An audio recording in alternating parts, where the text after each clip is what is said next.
बड़ी खबर सामने आ रही है हिमाचल प्रदेश से। दरअसल आपको बता दें कि हिमाचल प्रदेश में कांग्रेस की सुक्खू सरकार ने मंदिरों का चौखट खटखटाया है। दरअसल उनका ये कहना है कि जो सरकारी योजनाएं हैं उन्हें पूरे करने में दिक्कतें आ रही हैं और इसकी वजह से उन्होंने मंदिर ट्रस्ट से पैसे मांगे हैं। सीधे तौर पर बीजेपी ने इसको लेकर के सियासी संग्राम शुरू कर दिया है। बीजेपी के नेता जयराम ठाकुर ने बड़ा हमला बोलते हुए ये कहा कि पहले तो सनातन का विरोध करते हैं ये पार्टी और अब मंदिर से ही चढ़ावे की राशि मांग रहे हैं ताकि अपने सरकारी योजनाओं को पूरा कर सके।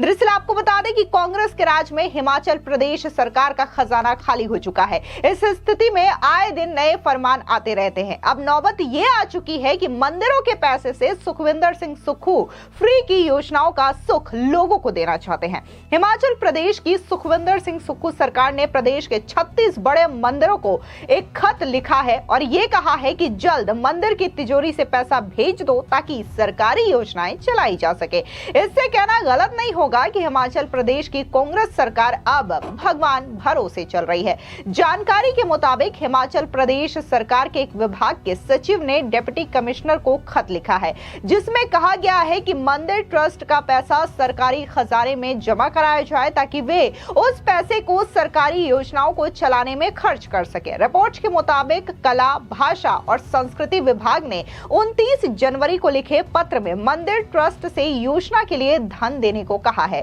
पत्र लिखा गया है कि मंदिर ट्रस्ट मुख्यमंत्री सुख आश्रय योजना के साथ साथ मुख्यमंत्री सुख शिक्षा योजना में भी योगदान कर सकते हैं ताकि कल्याणकारी योजनाओं के लिए धन उपलब्ध कराया जा सके। आपको बता दें कि मंदिरों से पैसे मांगने को लेकर के भारतीय जनता पार्टी हिमाचल की कांग्रेस सरकार पर जमकर हमलावर नजर आ रही है। आपको बता दें कि हिमाचल प्रदेश के विधानसभा में नेता प्रतिपक्ष और पूर्व मुख्यमंत्री जयराम ठाकुर ने जोरदार हमला कांग्रेस पर बोला और ये कहा कि कांग्रेस की सुक्खू सरकार एक तरफ सनातन का विरोध करती है, हिंदू विरोधी बयान देती है और दूसरी तरफ देवी देवताओं के मंदिरों से ही पैसा लेकर सरकार की फ्लैगशिप योजना चलाना चाह रही है।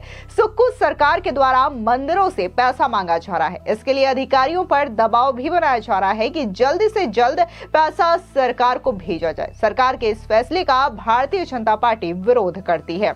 मंदिर और ट्रस्ट के लोगों के साथ आम जनता को भी कांग्रेस सरकार के इस फैसले का विरोध करना चाहिए। सीधे तौर पर जिस तरीके से सुक्खू सरकार की ओर से यह खत मंदिरों के ट्रस्ट को लिखा गया है और सरकारी योजनाओं को पूरा करने के लिए मंदिर के चढ़ावे को देने की बात कही गई है, इसको लेकर के ये तक कहा जा रहा है कि यहाँ पर कांग्रेस की सुक्खू सरकार मंदिरों के दरवाजे तो खटखटा रही है, मंदिरों के चौखट तक तो पहुंच गई है कि आप चढ़ावे की राशि दे दे ताकि वो सरकारी योजनाओं की प्रतिपूर्ति कर सके। लेकिन क्या कांग्रेस सरकार किसी और धर्म से जाकर के इस तरीके से चढ़ावे की राशि मांग सकती है? क्या इतनी हिम्मत कांग्रेस पार्टी की होगी? कभी नहीं होगी, क्योंकि सोशल मीडिया पर जिस तरीके से यह कदम सुक्खू सरकार की ओर से उठाया गया है इसकी जमकर के किरकिरी हो रही है और सीधे तौर पर जो सनातन है, जो हिंदू हैं, वो लोग इसका विरोध कर रहे हैं और ये कह रहे हैं कि अगर कांग्रेस और सुक्खू सरकार में हिम्मत है तो वो अन्य धर्मों के लोगों से भी इसी तरीके से पैसे मांग करके दिखाए कि वो अपनी सरकारी योजना को पूरा कर सके। तो वहीं दूसरी ओर आपको बता दें कि हिमाचल से कांग्रेस की प्रमुख और कांग्रेस नेता प्रतिभा सिंह का बयान भी सामने आया। उन्होंने साफ तौर से इस पूरे जो मामले हैं उस पर सफाई पेश करते हुए ये कहा कि ये केवल मंदिरों के बारे में नहीं है, हम सभी से अपील कर रहे हैं कि वे आकर के बच्चों के कल्याण के लिए राशि दान करें। मंदिरों के अलावा अन्य संगठनों को भी आगे आकर अच्छे उद्देश्य के लिए योगदान देना चाहिए। सुनिए और क्या कुछ कांग्रेस की नेत्री प्रतिभा सिंह ने कहा। ये बात सही है कि जो हमारे सुख आश्रय है वो एक अच्छे कॉज के लिए गवर्नमेंट रन कर रही है कि जो बच्चे अनाथ है, जिनको कोई सहारा नहीं है, जिनके माँ बाप नहीं है, रिश्तेदारों का उनको सहारा नहीं मिल रहा, तो उसके लिए सुख आश्रय बनाया गया कि इन बच्चों को हम अच्छी तरह से एजुकेट करेंगे, इन बच्चों को अच्छा खान पान देंगे, अच्छा पहरावा देंगे ताकि ये ऐसा ना महसूस करे कि हम अनाथ हैं। तो इस मकसद से हम चाहते हैं, मंदिरों की बात ही नहीं है, हम चाहते हैं कि लोग इसमें जो अफोर्ड कर सकते हैं इसमें आके बढ़ चढ़ कर दान दें और अच्छे कार्य के लिए अपना योगदान अवश्य दें, ये मेरा मानना है। अब बीजेपी क्या कह रही है ये मुझे ज्ञान नहीं है कि क्यों इस तरीके से इन्होंने तोड़ मरोड़ के ये बात आगे पब्लिक में रखी है, जबकि सच्चाई सब जानते हैं कि अगर कोई अफोर्ड कर सकता है तो वो आगे बढ़कर इन बच्चों की मदद करे, चाहे वो टेम्पल्स हों या और भी ऑर्गेनाइजेशंस जो वेल ऑफ है, बिजनेस लोग हैं और अच्छा अपना फाइनेंशियली अच्छा काम कर रहे हैं, वो भी आगे बढ़कर इसमें दान कर सकते हैं। जो बीजेपी की स्टेटमेंट है इसको आप नकारती हैं? बिल्कुल बिल्कुल, दिस इज टोटली रॉन्ग। और ऐसा बोलना कि ये सरकार ने एटीएम बना रखा है और nonsense, they talk irrelevant things which is not true. They should see कि किस कॉज के लिए मांगा जा रहा है। अनाथ बच्चों के लिए आप भी आगे बढ़कर आओ।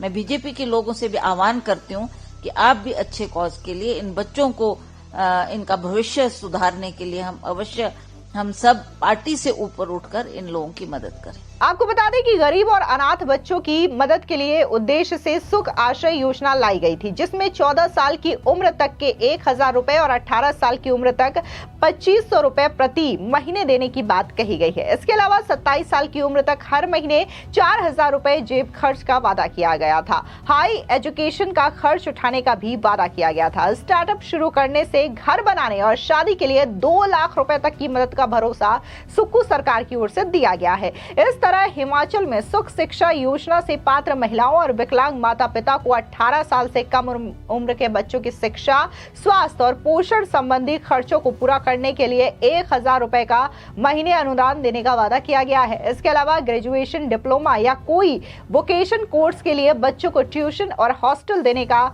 भी वादा किया गया था। यानी कि जो सरकार है वो सत्ता में आने से पहले इस तरीके के वादे कर चुकी है, लेकिन अब उन वादों को पूरा नहीं कर पा रही है। आपको बता दें कि हिमाचल सरकार पिछले काफी समय से गंभीर आर्थिक संकट में है। सरकारी खजाना खाली हो चुका है, जिसके चलते मुख्यमंत्री कभी टॉयलेट टैक्स लगा देते हैं तो कभी किसी अन्य कर के जरिए जनता से वसूली करना चाहते हैं। हालत तो ये है कि कुछ समय पहले सरकारी कर्मचारियों का वेतन और पूर्व कर्मचारियों की पेंशन तक लटक गई थी। जब हिमाचल सरकार इस मामले पर घिर गई थी, तब काफी दिनों के इंतजार के बाद कर्मचारियों के खाते में उनकी तनख्वाह भी आई थी। गौरतलब है कि हिमाचल प्रदेश की सरकार भारी कर्ज में है। 2018 में सरकार पर वित्तीय बोझ 47,906 करोड़ रुपए था, जो कि 2023 में बढ़कर के 76,651 करोड़ रुपए तक पहुंच गया था। वहीं पिछले साल यानी कि 2024 में तो ये आंकड़ा 86,579 करोड़ रुपए हो गया था। 2022 के विधानसभा चुनाव में कांग्रेस ने बहुत सारी मुफ्त की रेवड़ियां बांटने का ऐलान किया था।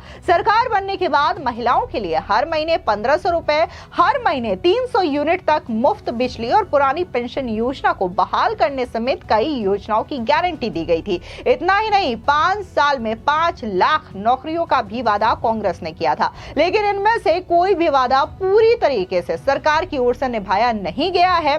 अब जो योजना चलाई जा रही है बच्चों की शिक्षा को लेकर के, आश्रय को लेकर के, अब सुक्खू सरकार की ओर से सीधे तौर पर मंदिरों पर डिपेंडेंट दिखाई दे रहे हैं और सुक्खू सरकार के विभाग की ओर से बकायदा खत लिखा जा रहा है मंदिरों को, ट्रस्टों को, ताकि जो दान के पैसे आते हैं, जो भक्त, जो श्रद्धालु चढ़ावा मंदिर में चढ़ाते हैं, उन पैसों का इस्तेमाल सरकारी खजाने को भरने में किया जा सके और सरकारी योजनाओं को पूरा करने में किया जा सके। इसको लेकर के साफ तौर से न सिर्फ बीजेपी बल्कि आम जनता का गुस्सा भी देखने को मिल रहा है। फिलहाल इस पूरी खबर पर आपकी क्या राय है, कमेंट सेक्शन में जरूर बताएं। धन्यवाद।